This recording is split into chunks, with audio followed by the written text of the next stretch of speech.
पर विचार कर चुके हैं।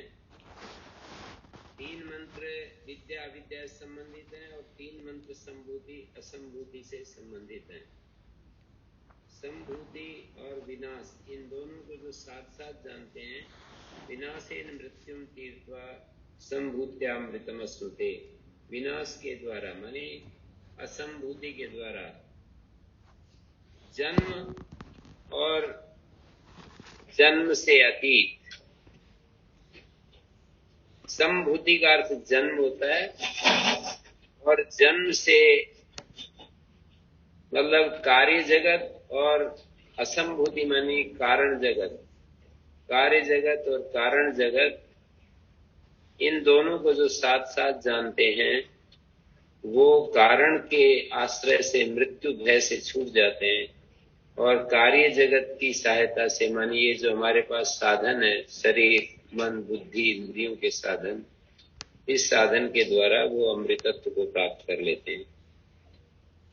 कार्य से अमृतत्व को प्राप्त करने का अभिप्राय ये होता है जो हमारे पास साधन है, शरीर का साधन है, मन साधन है, बुद्धि साधन है, इन साधनों के द्वारा अमृतत्व को प्राप्त कर लेते हैं। अमृत मिल जाता है हमें, यानी मोक्ष प्राप्त हो जाता है, परमात्मा मिल जाता है, आत्मा मिल जाता है।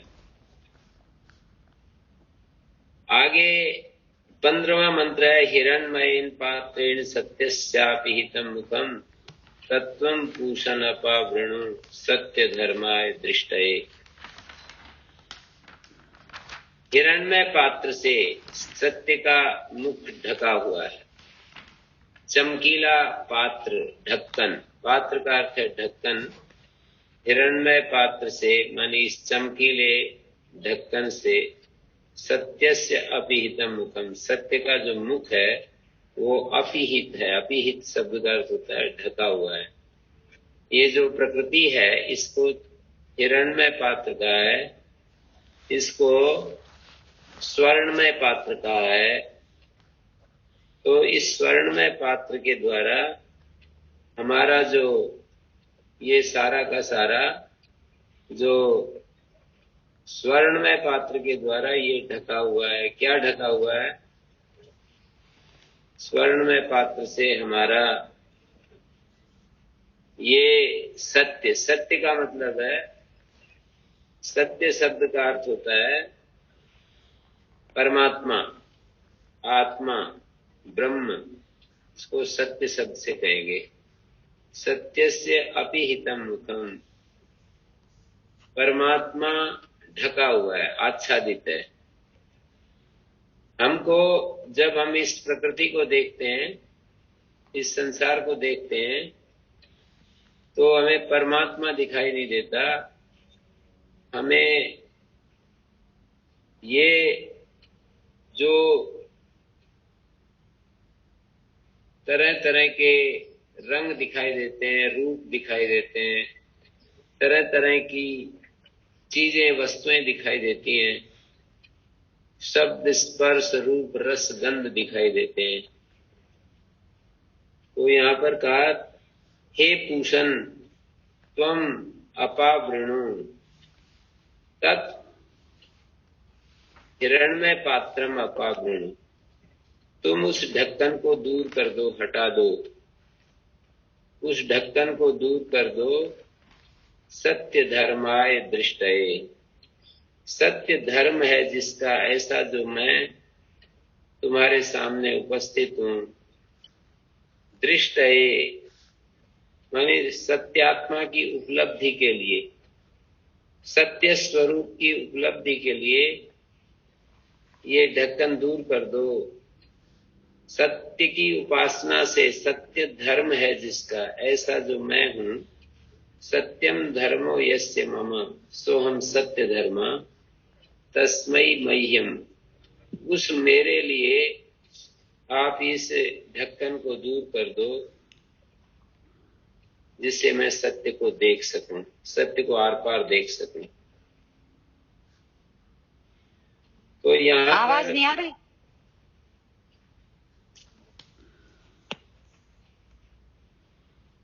आ रही है हमारे पास। जी जी सब ठीक है, प्लीज म्यूट रखिए। आवाज पहुंच रही है? जी गुरुजी सब ये ठीक है जी, आवाज सब ठीक है गुरुजी।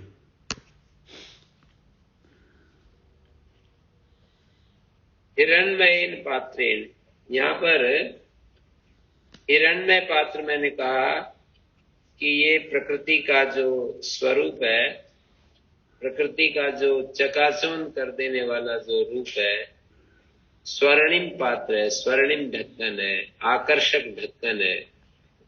इस ढक्कन ने जैसे कि किसी वस्तु के ऊपर, जैसे किसी पात्र के ऊपर हम एक कोई आच्छादक वस्तु डाल दें तो वो पात्र हमें दिखाई नहीं देता। तो पात्र के भीतर क्या है हमको दिखाई नहीं देता। सत्य और सत्य के ऊपर ये प्रकृति का आवरण है। इस आवरण से जैसे बादल हो आकाश में और उसके सामने सूर्य हो और सूर्य के सामने बादल यदि आ जाए तो सूर्य ढक जाता है, बादल की ओट में छिप जाता है और हमको सूर्य का दर्शन नहीं हो पाता। तो यहाँ कहा जा रहा है कि इस हिरण्मय पात्र से, हिरण्मय पात्र क्या है? ज्योतिर्मय पात्र, पात्र के समान पात्र। यहाँ पर पात्रेण अभिधान भूतेन सत्यस्य आदित्य मंडलस्थस्य ब्रह्मणो अपिहितमाच्छादितम मुखम द्वारम। सत्य का जैसे आदित्य मंडल में स्थित जो ब्रह्म है उसका मुख, उसका द्वार, आच्छादित हुआ हुआ जो द्वार है, हे पूषण उसको अलग कर दो, उस ढके हुए आच्छादित मुख को हटा दो। सत्य धर्माय दृष्टये, तुम सत्य की उपासना से, पूषा यहाँ पर परमात्मा के लिए कहा है, पोषण करने वाले उस तत्व को पूषा कहा गया है। सत्यस्य आदित्य मंडलस्थस्य ब्रह्मणो अपिहितम आच्छादितम द्वारम हे पूषण अपसारे। सत्य धर्माय, यहाँ पर सत्य धर्मा शब्द में बहुव्रीहि समास है। सत्य है धर्म जिसका, ऐसा जो मैं हूं, सत्य की उपासना से सत्य धर्म बन गया है जिसका।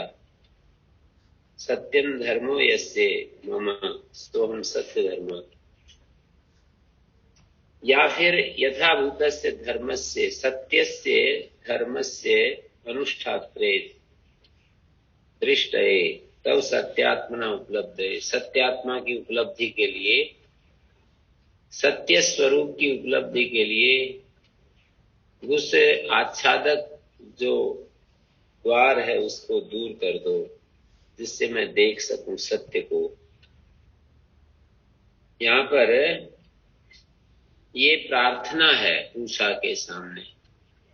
पूषा आदित्य को कहते हैं और यहाँ पर आदित्य से मतलब आदित्य मंडलस्थ जो चैतन्य है उसको यहाँ पूषा कहा जा रहा है। प्रार्थना तो किसी चेतन से ही हो सकती है।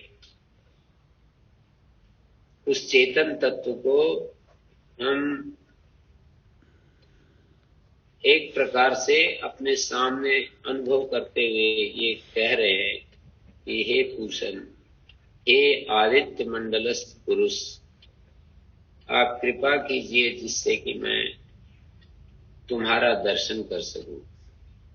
उस सत्य को रोकने वाली कोई आच्छादक चीज है, आवृत करने वाली, आवरण बनी हुई कोई चीज है, उस आवरण को बीच से दूर कर दो। उस परमात्मा से ये प्रार्थना की गई है कि उस आवरण को दूर कर दो। कभी कभी हम इतने असहाय और निर्बल, कमजोर अपने को महसूस करते हैं कि मेरे हाथ में नहीं है ये, मेरी इतनी सामर्थ्य नहीं है कि मैं इस काम को कर सकूं, आप कृपा करके इस काम को कर दीजिए। तो यहाँ अपनी असहाय अवस्था का अनुभव करता हुआ जो साधक है वो, उसकी तरफ से ये बात कही जा रही है कि हे पूषण, आप उस आवरण को, उस द्वार को, उस आच्छादक वस्तु को आप दूर कर दो जो मेरे और तुम्हारे बीच में आई है। आवरण हट जाए तो फिर सत्य स्वरूप जो आत्म तत्व है उसका बोध, उसका अनुभव, उसका ज्ञान मुझे हो सकता है। फिर आगे कहा पूषण लेकर्षे यम सूर्य प्राजापत्य व्यूरस्मिन समूह तेजो यत्ते रूपम कल्याण तमम तत्ते पश्यामि यो असौ असौ पुरुष सोहमस्मि। हे पूषण, हे एक ऋषि, अकेला जो चलता है, अकेला ही जो गतिशील है, जगत का पोषण करने से वो पूषा है सूर्य। एक वृषति गच्छति, एक ऋषि, अकेला ही जो गमन कर रहा है। एक ऋषि संबोधन है। सर्वस्य संयमनात्, सबका जो नियमन कर रहा है इसलिए उसको यम कहते हैं। यम शब्द का यमन करने से, संयमन करने से उसको यम कहते हैं। और रश्मियों का, रसों का स्वीकरण करने से उसको सूर्य कहते हैं। रश्मि नाम प्राणानाम रसानाम च स्वीकरणात् सूर्य। सूर्य को सूर्य क्यों कहते हैं? वो रश्मि, प्राण और रस, इन तीन चीजों को स्वीकार करता है इसलिए उसको सूर्य कहते हैं। रश्मि होती हैं किरणें, और प्राण होते हैं, और रस होता है इस भूमंडल पर, विविध संसार में, इस धरती के ऊपर। जैसे जल, तो जहां जहां भी जल है उसको रस कह रहे हैं। औषधि, वनस्पति, इनमें भी रस होता है। साक्षात समुद्र रस स्वरूप है। जहां जहां भी जल है वहां वहां रस है। तो ये कहा जा रहा है कि रस का स्वीकार करने से उसको सूर्य कहते हैं। यानी अलग अलग प्रवृत्ति निमित्त के कारण से एक ही वस्तु के अलग अलग नाम हो जाते हैं।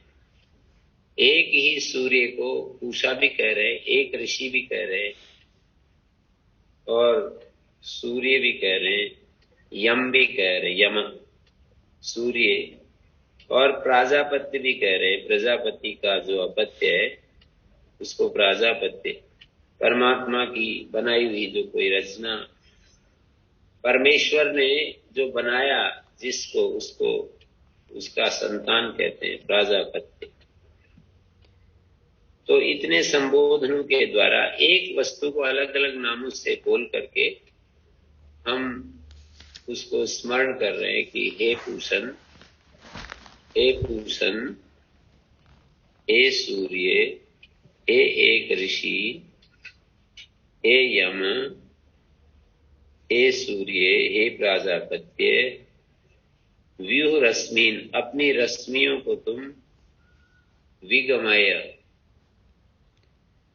व्यूह का अर्थ होता है अपनी रश्मियों को दूर कर दो। समूह, और एक ही कुरु, उपसंहर, ते तेजा, अपना जो तेज है उसका उपसंहार करो, इकट्ठा कर लो। ज्योति, अपना जो तेज है उसको उपसंहरित कर लो, समेट लो। व्यूह और समूह, व्यूह का मतलब होता है अपनी रश्मियों को छितरा दो, और समूह का अर्थ होता है अपने उस ज्योति को, अपना जो तेज है उसको उपसंहरित कर लो, समेट लो। यत्ते रूपम कल्याणतमम, ये पहली पंक्ति में ये बात कह करके फिर कह रहे हैं पूषण, हे एक ऋषि, हे यम, हे सूर्य, हे प्राजापत्य, व्यूह रश्मीन, रश्मियों को विगमय, समेट लो। व्यूह और समूह लगभग एक ही अर्थ को कह रहे हैं। अपना जो तेज है उसको, तेज का संबंध है समूह के साथ, और व्यूह के साथ रश्मियों का संबंध है। जो किरणें हैं उनको, उनका व्यूहन कर लो, और जो तेज है उसका समूहन कर लो। जो तेज है तुम्हारा उसको तुम समेट लो, उपसंहर।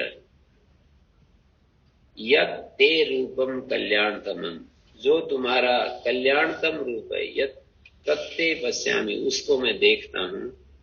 यो असौ असौ पुरुषा सोहमस्मि, जो वह दूर वह पुरुष है, आदित्य मंडल में जो पुरुष है, सोहमस्मि, वो मैं ही तो हूं।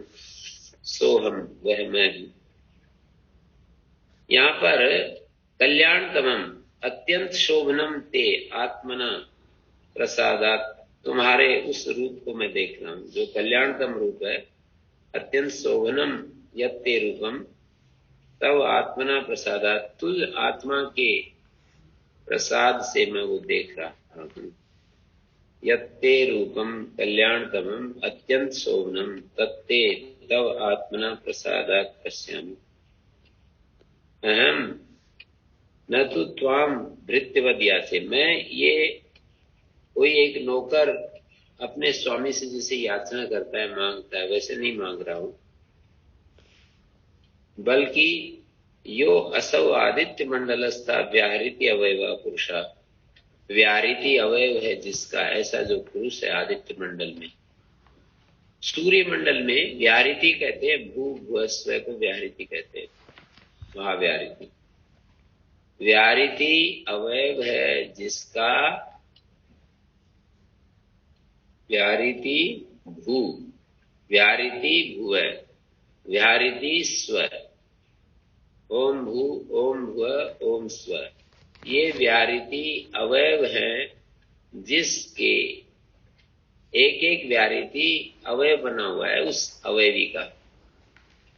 तो व्याहृति अवयव वाले, व्याहृति अवयव है जिसका, ऐसा जो पुरुष है, पुरुष के आकार का होने से उसको पुरुष कह रहे हैं, या उससे सब कुछ पूर्ण है इसलिए उसको पुरुष कहते हैं। पूर्ण माने प्राण बुद्ध्यात्मना, प्राण और बुद्धि स्वरूप, ज्ञान शक्ति और क्रिया शक्ति स्वरूप उसके द्वारा ये सारा का सारा जगत पूर्ण है।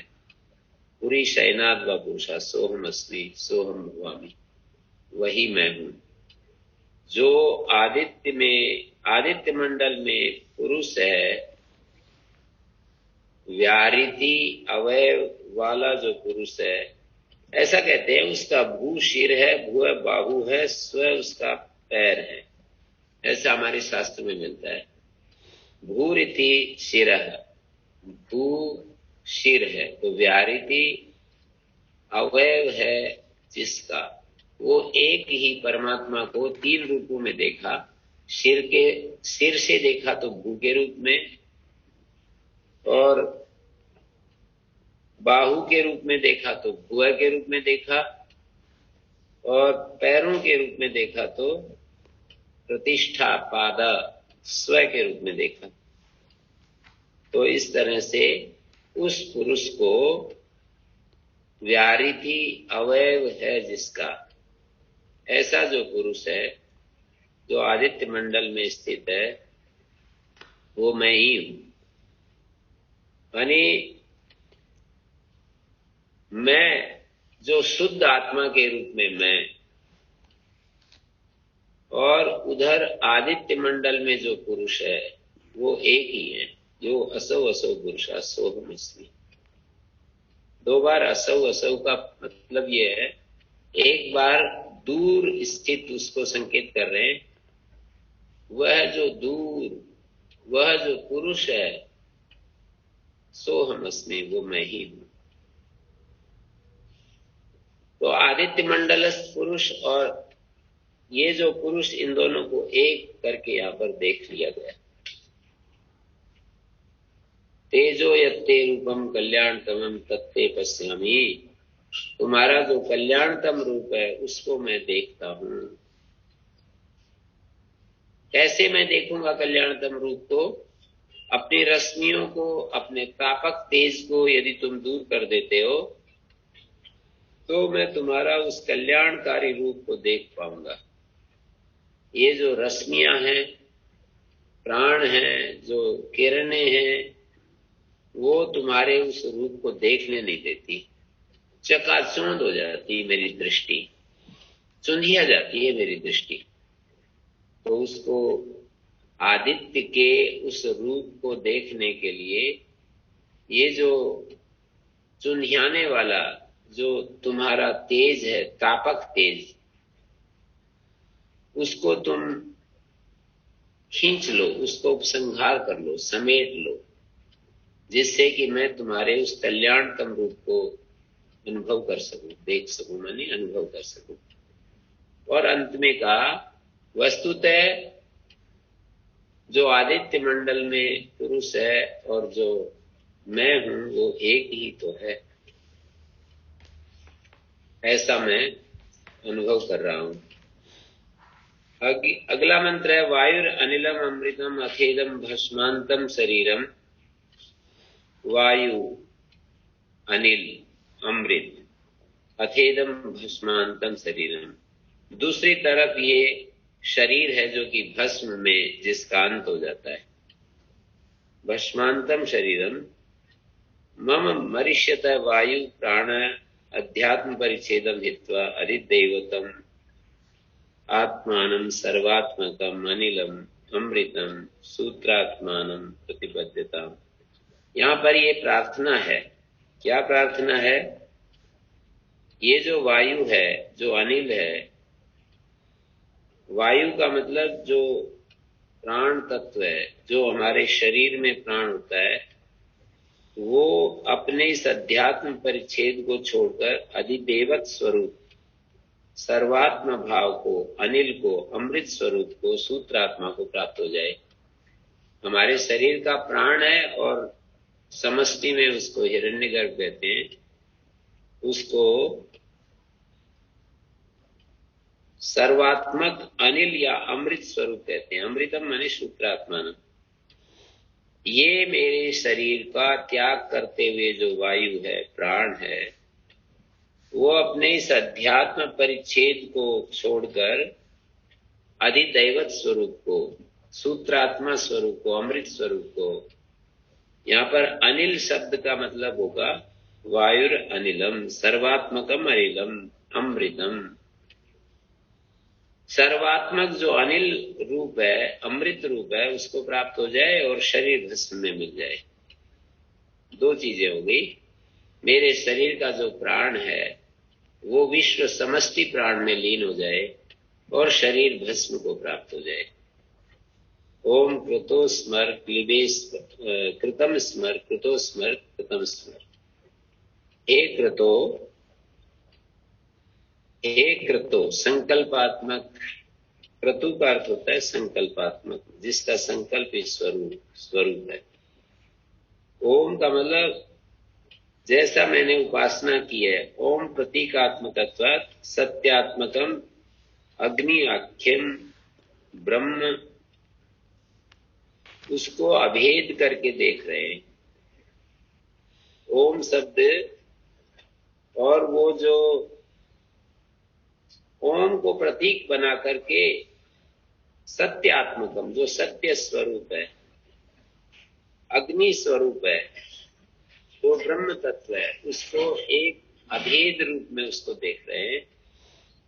एक तो संकल्पात्मक स्मर मम स्मर्तव्यम तस्य कालोयम प्रत्युपस्थिता, उसका समय आ गया।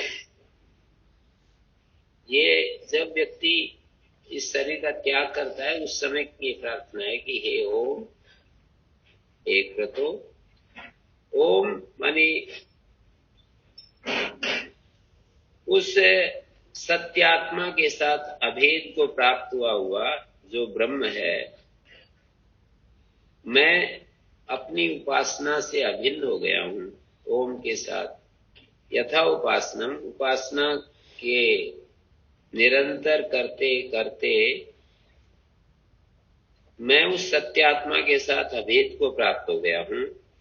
उस अभिन्नता को प्राप्त हुआ जो ओम है, एक रतो संकल्पात्मक, संकल्प स्वरूप, स्मर मम स्मर्तव्यम, मेरा जो स्मर्तव्य है उसको स्मरण करो।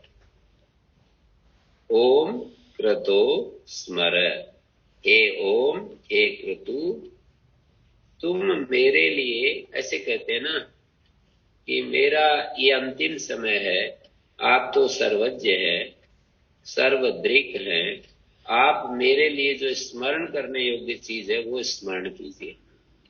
मैं अब यहाँ से इस शरीर को छोड़कर आगे अपनी यात्रा को आगे बढ़ा रहा हूं, आप मेरे लिए जो स्मरण कर रखने योग्य चीज है उसको आप स्मरण कीजिए। प्रार्थना में तो ऐसा ही होता है ना कि मेरे को नहीं पता है कि क्या स्मरण करना चाहिए, आप ही मेरे लिए स्मरण करने योग्य चीज को स्मरण कीजिए। शरीर छोड़ते समय ये बात कही जा रही है कि आप मेरे लिए, हे संकल्पात्मक, आप तो संकल्प स्वरूप है, जो भी संकल्प करना चाहे कर सकते हैं। तो मेरी प्रकृति के अनुसार, मेरी जो स्थिति है उसके अनुसार वो कह रहा है कि आप स्मरण करो मेरे लिए। कृतम स्मरण, मेरे लिए जो मैंने किया है उसको स्मरण करो। बाल्यकाल से लेकर अब तक जो मैंने किया है उसको आप, हे अग्नि, उसको स्मरण करो। और आदर के लिए, माने उस चीज को बल देने के लिए यहाँ 2 बार दोहराया गया है, कृतो स्मर, कृतम स्मर। जो मैंने किया है उसको याद, मेरे लिए स्मरण करो, और जो मेरे लिए स्मर्तव्य, स्मरण करना चाहिए मुझे, जो मेरे लिए, मेरे कल्याण के लिए जो उचित है उसको स्मरण करो। ऐसे बोलते हैं ना, मुझे नहीं पता कि क्या स्मरण करना चाहिए, आप ही मेरे लिए, अब मैं आगे जा रहा हूं, आगे बढ़ रहा हूं, इस संसार को छोड़ करके जा रहा हूं, तो मुझे क्या स्मरण करना चाहिए। कुल मिलाकर के हमें भगवान को स्मरण करना चाहिए, आत्मा को स्मरण करना चाहिए, सत्य स्वरूप को स्मरण करना चाहिए। स्मरण करने की चीज तो यही है, एक संसार की चीजों को याद करेंगे तो संसार में और परेशानियां उठाते रहेंगे, नीचे डूबते रहेंगे। तो कृतम स्मर, कृतो स्मर, कृतम स्मर। और आगे कह रहे हैं, अग्ने नय सुपथा राय अस्मान विश्वानि देव वयुनानि विद्वान। हे अग्निदेव, सुपथ से ले चलो, नए सुपथा राय अस्मान, हमसे, अस्मान मानी हमसे, हमको सुमार्ग से ले चलो। हे अग्नि, हे ज्ञान स्वरूप, हे ज्योति स्वरूप, नए गमय सुपथा, शोभने मार्गेण, सुपथ से ले चलो, हमें प्राप्त कराओ सुपथ से हमको। राय, जो आध्यात्मिक संपदा है उसको प्राप्त कराओ। एक दक्षिण मार्ग होता है, एक उत्तर मार्ग होता है, तो यहाँ पर सुपथ विशेषण डाला है उत्तर मार्ग से ले जाने के लिए, दक्षिण मार्ग से को हटाने के लिए सुपथ शब्द का प्रयोग किया है। निर्विण्णो हम दक्षिणेन मार्गेन गतागत लक्षणेन, मैं आने जाने वाले मार्ग से खिन्न हो गया हूं, निर्विण्ण हो गया हूं, वैराग्य को प्राप्त हो गया हूं। तो आपसे ये प्रार्थना कर रहा हूं, ये अग्निदेव, पुनः पुनः गमनागमन वर्जितेन शोभनेन पथानय, गमनागमन से वर्जित जो सुंदर पथ है उससे मुझे ले चलो। राय धनाय, कर्मफल भोग को ही राय शब्द से कह रहे हैं। मैंने जो उत्तम कुछ किया है उस उत्तम कर्मों के फल भोग के लिए, उत्तम कर्मों से मेरी आगे प्रगति हो, मानी मैं इसको क्रम मुक्ति बोलते हैं। एक तो यहीं पर हम मुक्त हो जाते हैं, जब हमें ज्ञान हो जाता है यहीं पर मुक्त हो जाते हैं। एक क्रम मुक्ति होती है कि हम और ऐसे अगले जन्म में और सुंदर व्यवस्था में हम अच्छे, महर्षि दयानंद की भाषा में कहेंगे तो यहीं पर वो अगला जन्म है। पर एक ऐसी परंपरा में, एक ऐसी भी परंपरा है जो ये मानती है कि एक ब्रह्मलोक होता है, यहाँ से वहां जाते हैं, वहां फिर हम ज्ञान प्राप्त करते हैं, इन उत्तम कर्मों के फल के रूप में हमें वो ब्रह्मलोक मिलता है और उससे फिर मुक्त हो जाते हैं। लेकिन मान लीजिए इसको हम ना भी स्वीकार करें और इसी धरती पर हमें उत्तम परिस्थिति मिल जाए, उत्तम गुरु मिल जाए, उत्तम आचार्य मिल जाए और उत्तम माता पिता मिल जाए, और बाल्यकाल से ही हम ऐसे योगी पुरुष के सानिध्य में रहे, तपस्विनी माता और तपस्वी पिता के सानिध्य में रहे, तो उसके लिए ये बात सामान्य रूप से चरितार्थ हो जाती है कि मुझे राय कर्म फल भोग के लिए, माने मैंने जो अच्छा किया है कुछ इस धरती पर रहते हुए, तो उस कर्म फल के भोग के लिए मेरे को उत्तम मार्ग से ले चलो, सुपथ से ले चलो, अच्छा जन्म मुझे प्राप्त कराओ, जिससे फिर मैं आगे बढ़ूं। विश्वानि देव वयुनानि विद्वान, हे देव तुम समस्त प्रज्ञान और उत्तम जो कर्म है उनको जानते हो, क्या उत्तम कर्म होते हैं, क्या ज्ञान होता है, उस सब को जानते हैं। यहाँ पर वयुना नाम विद्वान ऐसा भाषा नहीं है, वयुनानि विद्वान द्वितीय बहुवचन है, वयुनानि। न लोका में निष्ठा नाम विद्वान के योग में षष्ठी का मना हो जाता है। तो हे देव विश्वेशाम वयुना नाम विद्वान, तुम समस्त जो वयुन है, प्रज्ञान है और जो कर्म है उनको जानने वाले हो। यहाँ वयुन शब्द प्रज्ञान का वाचक है, कर्म का वाचक है। वयुनम इति कर्माणि प्रज्ञानानि ऐसा दिया है। समस्त उत्तम कर्मों को और प्रज्ञानों को जानने वाले हो, और युयोधि अस्मत्, हमसे जो कुटिलता युक्त पाप है उसको दूर कर दो। कौटिल्य को एक आर्जव होता है, सरलता होता है, एक कुटिलता होता है, मन में कुछ होता है, व्यवहार में कुछ होता है, दिखावे में कुछ होता है, ये सारी कुटिलता कहलाती है। तो युयोधि अस्मत् जुहुराण मेनो, एना पाप को कहते हैं, जुहुराणम कुटिलता को कहते हैं। कुटिलता युक्त जो पाप है, जुहुराणम कुटिलता, एना पाप, ये जो हमारा जो अंदर और बाहर एक रूपता नहीं होती है, इसी को अनार्जव कहते हैं। अंदर भी वही, बाहर भी वही, मन से एकम, वच से एकम, कर्मण्य एकम, महात्मना। महात्माओं का लक्षण यही किया जाता है, मन वचन कर्म में एक रूपता। और दुष्ट आत्माओं का लक्षण किया जाता है मन से अन्यत, वच से अन्यत, कर्मण्य अन्यत, दुरात्मा। जो दुरात्मा होते हैं उनके मन वचन कर्म में एक रूपता नहीं होती, तो इसी को जुहुराणम कहा है और इसी को पाप कहा है। उसको अलग कर दो, हमारे इस व्यवहार को अलग कर दो कि मैं मन में कुछ सोच रहा हूं, वाणी में कुछ बोलता हूं और कर्म में मेरे कुछ होता है। ये सारा जो इसको बोलते हैं हार्मनी का जो अभाव हो रहा है, सामंजस्य का जो अभाव हो रहा है, मन वचन कर्म में जो समन्वय नहीं दिखाई दे रहा, भीतर और बाहर मेरे व्यक्तित्व में सिनर्जी नहीं दिखाई दे रही, भीतर और बाहर मेरा व्यक्तित्व जो है बंटा हुआ हो रहा है, खंडित हो रहा है। तो आप मुझको मेरे इस रूप को आप मुझसे दूर हटा दो। मैं चाहता नहीं हूं ऐसा होना, इस संघर्ष में, अंतर्द्वंद में नहीं जीना चाहता। मेरा भीतर में कुछ हो, बाहर कुछ हो, इस रूप में मैं जीना नहीं चाहता।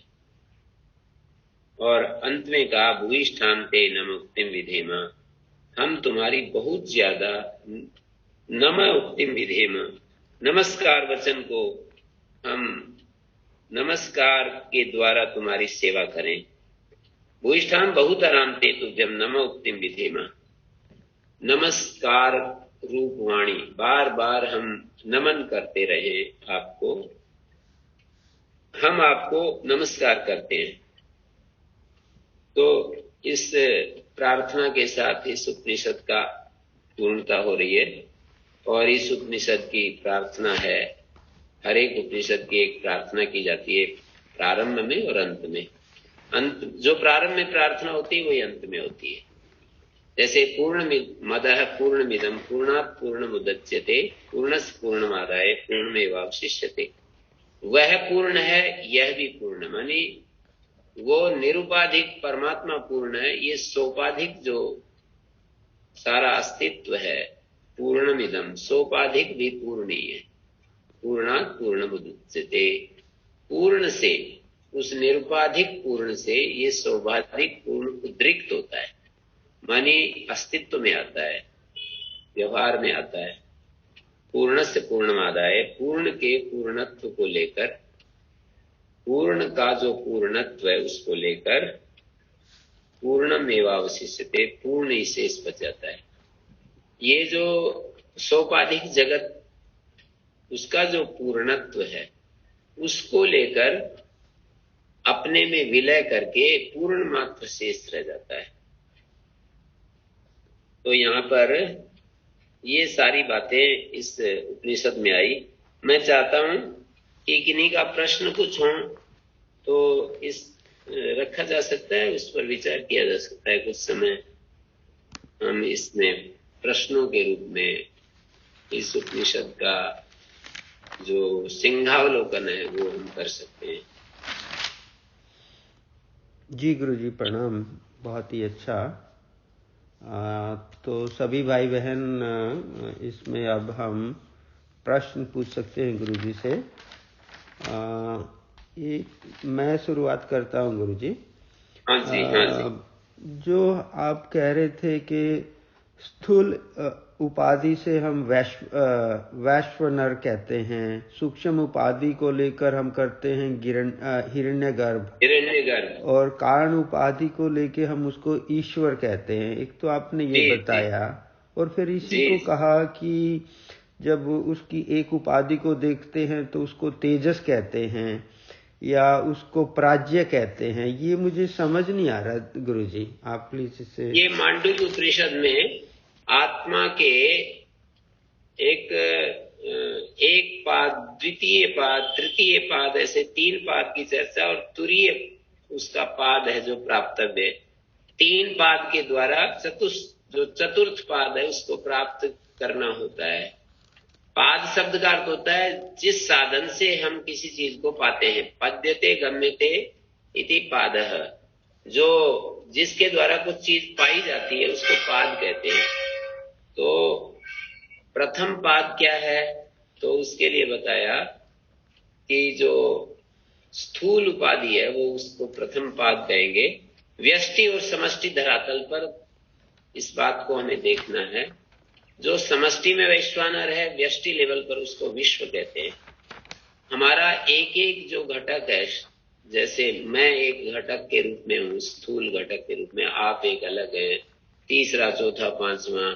मान लीजिए थोड़ी देर के लिए 7.5 अरब लोग हैं इस धरती पर मनुष्य के रूप में, बाकी तो बहुत सारे हैं, पर मैं मनुष्य को सामने रख करके विचार करूं, अनंत योनियां हैं, अनंत जीव हैं, अनंत शरीर हैं। केवल हम मनुष्य को सामने रख करके, क्योंकि इसी में हम आगे बढ़ सकते हैं, इसी में हम कर्म करते हैं, और यही हमारा सर्वोत्तम रूप है।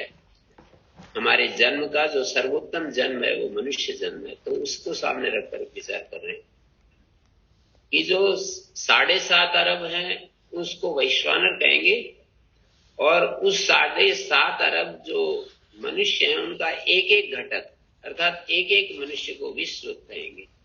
7.5 अरब जो जीव हैं, बल्कि ये तो केवल मैंने मनुष्य को समझाने के लिए लिया, सारे ही जीवों का जो शरीर है, माने सारे ही प्राणियों का, सारे ही गाय हैं, भैंस हैं, अनंत योनियां हैं, उन सब के स्थूल शरीर के को लेकर के वैश्वानर कहा जाता है। सूक्ष्म उसके स्थूल शरीर को लेकर के वैश्वानर कहेंगे, और व्यष्टि लेवल पर एक एक घटक को विश्व कहेंगे।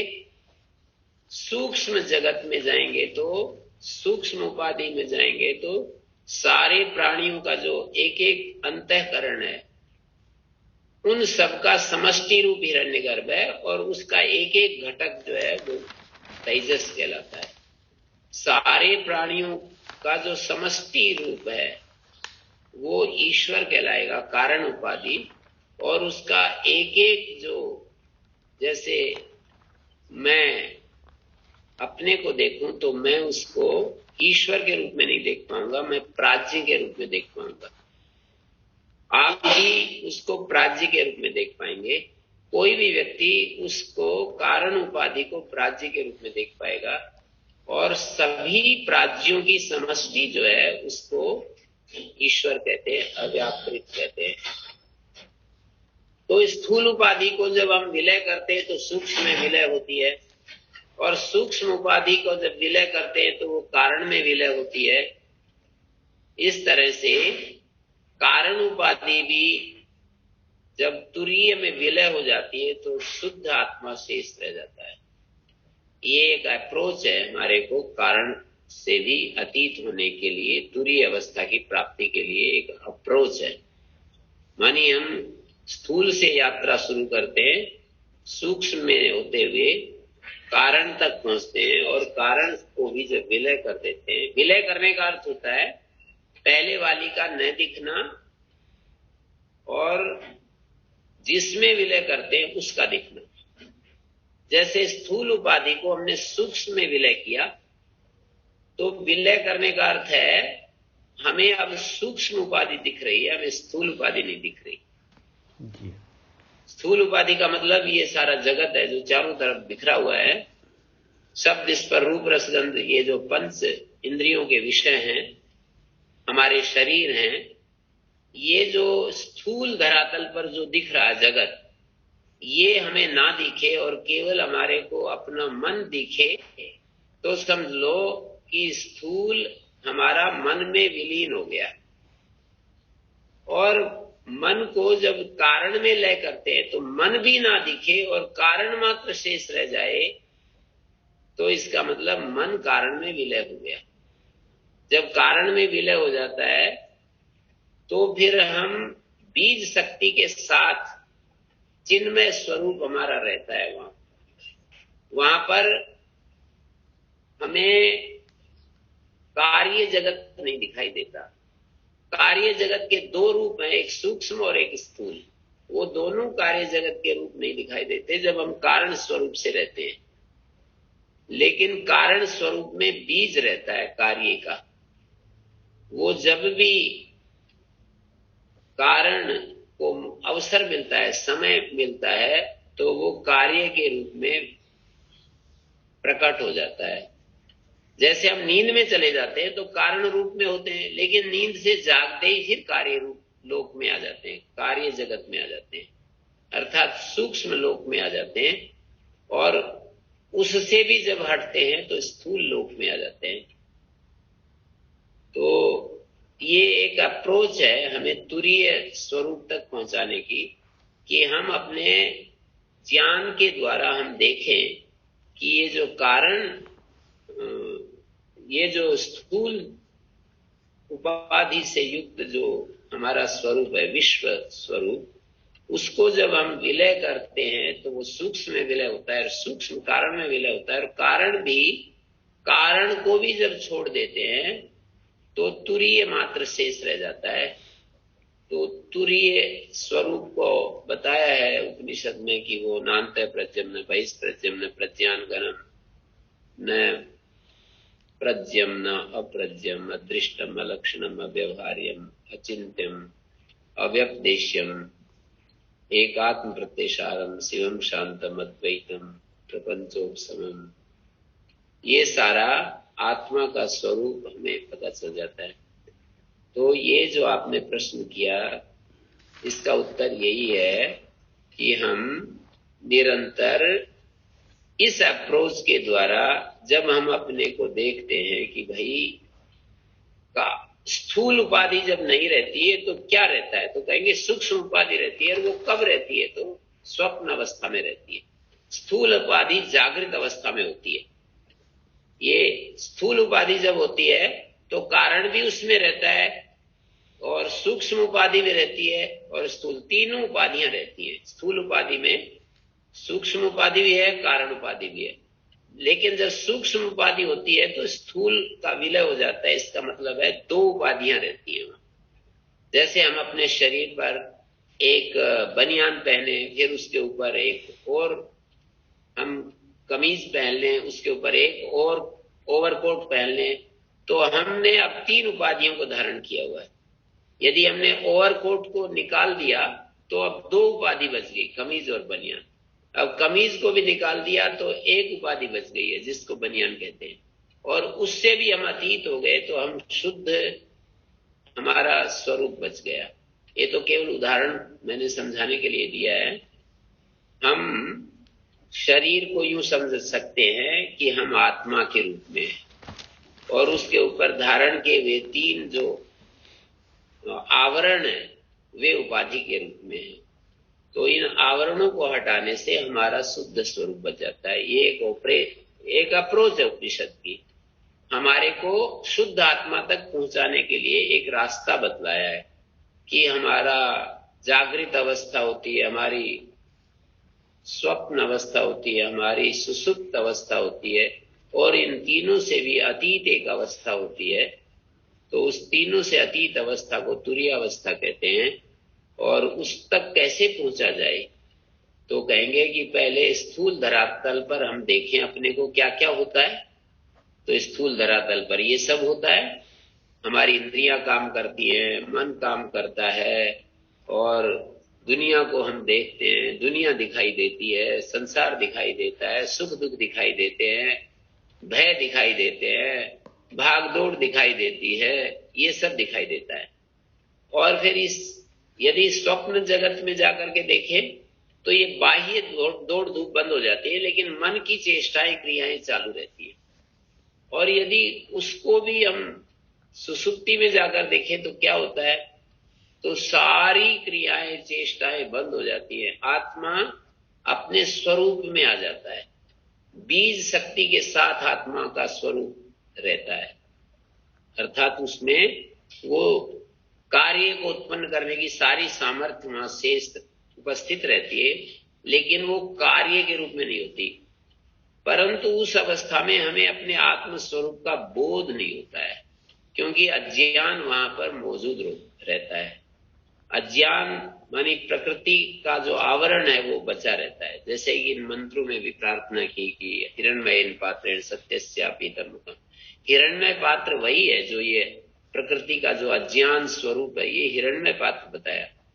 उसके चलते हम उस आत्मा को देख नहीं पाते, और जब हम उस आत्मा को देखने के लिए जिज्ञासु बनते हैं तो उस आवरण को, वो जो अज्ञान रूपी आवरण है जिसको हिरण्मय पात्र का है मंत्र में, उसको हटाने की जरूरत होती है। उसको हटाने के लिए पूछा, जो पोषण करने वाला है, जो अंतर्यामी है, उसी से प्रार्थना की गई है, जो हिरण्यगर्भ के रूप में जो समष्टि धरातल पर जो मौजूद है, उस चैतन्य स्वरूप से प्रार्थना की कि हे हिरण्यगर्भ, आप उस आवरण को, कौन सा आवरण, जो अज्ञान का आवरण है जिसने उस चैतन्य को ढक रखा है, उसको दूर कर दो, जिससे कि मैं तुरीय स्वरूप को देख सकूं। तो ये शब्दों में मांडुक्य उपनिषद का जब हम अध्ययन करेंगे, क्रम में आएगा, तो ये सारी बातें वहां पर आएंगी। अभी भी मैंने उसकी चर्चा, उसको पकड़ करके मैंने आपके सामने थोड़ा सा विचार रखा है। समष्टि के लेवल पर जो वैश्वानर है, व्यष्टि लेवल पर वो विश्व है। समष्टि लेवल पर जो हिरण्यगर्भ है, उसका अभिमानी जो है वो एक अलग होता है, और व्यष्टि का अभिमानी अलग होता है। समष्टि अभिमानी में कोई दोष, कोई विकार आदि नहीं होते, पर व्यष्टि में दोष विकार होते हैं।